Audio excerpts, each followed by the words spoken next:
Првата македонска слободна територија создадена од 800 востаници на Илинден 1903 година.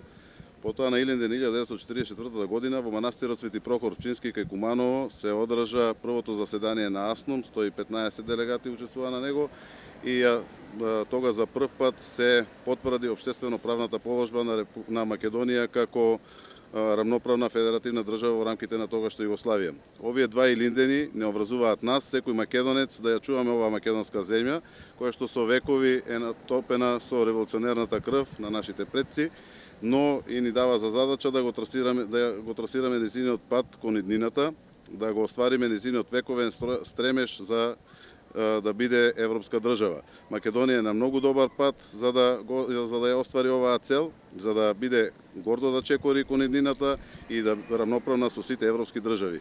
Нека ни е честит празникот Илинден на сите македонци.